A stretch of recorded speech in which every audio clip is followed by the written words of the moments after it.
first week of what we went over were the at least three out of the 6 basic steps to this dance.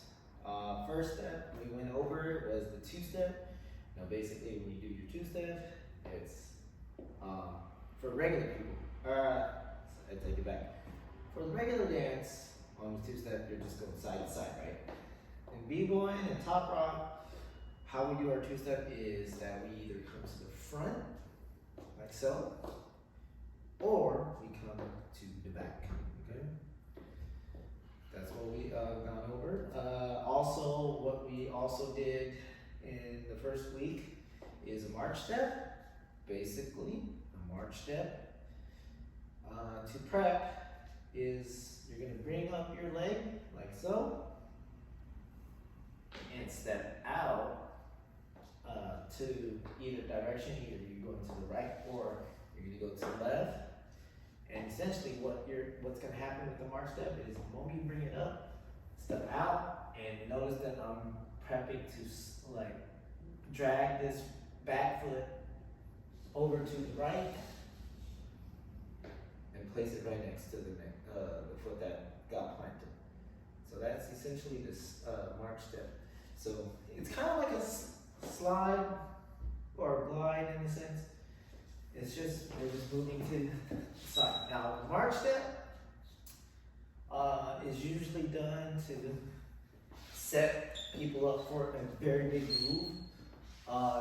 Typically, sometimes what happens, like they'll do a march and then go right into a 2-step, right?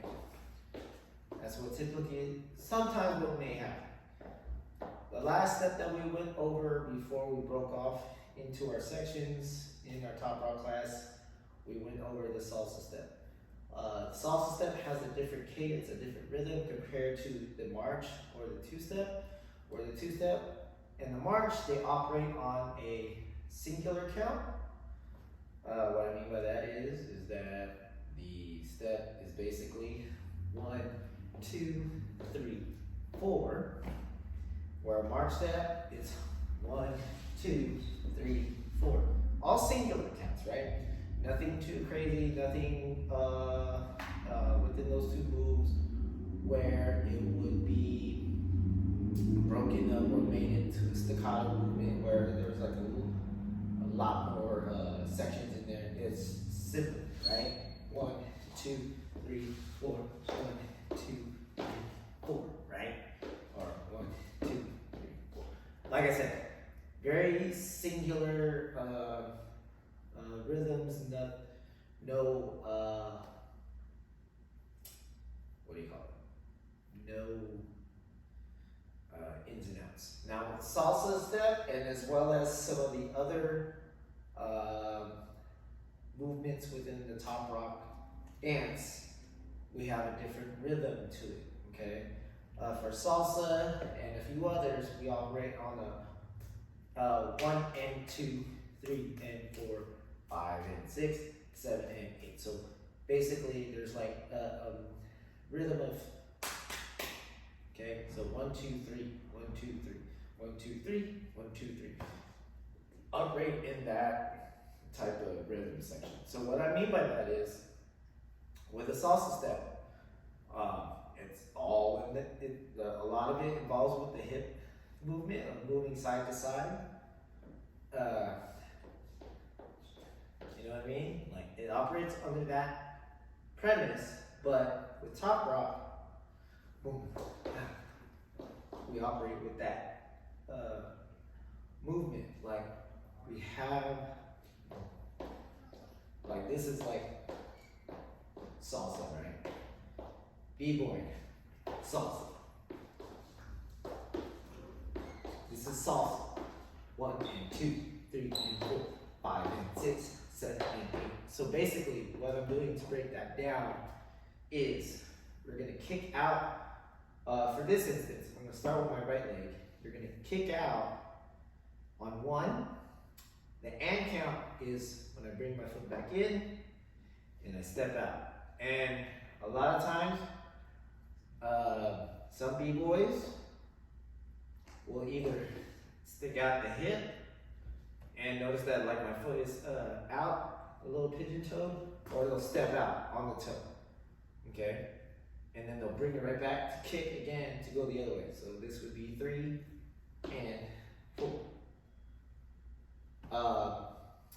Quick note before I move on is that this top rock in general, you don't want to be flat-footed. What I mean by that is,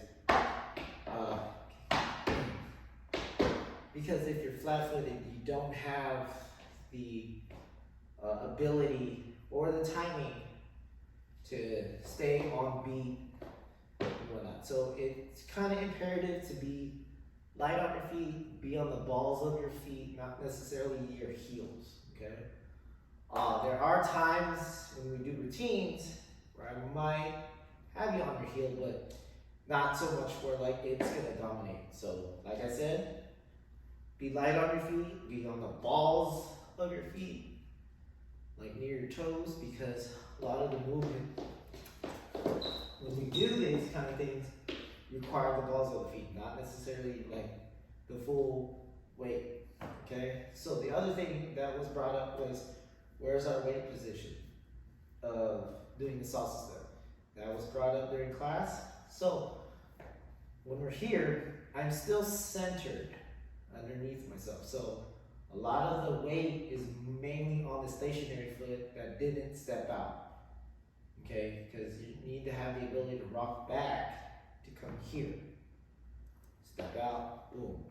Now the weight is on the other foot. To where like I bounce, like I said, ball of the foot. I'm right here already, right? Kick and out.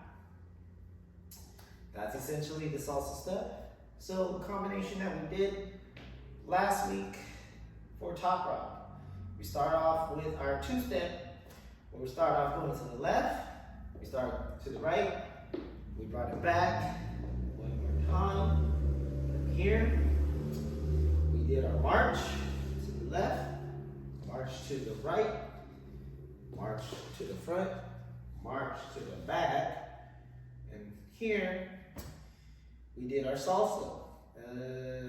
Salsa to the front, salsa to the back, salsa to the right, salsa to the left. That was our combination that we did. So if you notice, we did a little bit of variation within our 3 steps. That's what we are going to be doing, focusing on the duration of this class. Is not only learning the basics of how linear they are, but what other variations we can do. So like I said, we worked on the 2-step, right? And then we worked on a march. And then we also worked on salsa, okay? Let's try that with some music, and I'll see you guys on Friday for the next lesson.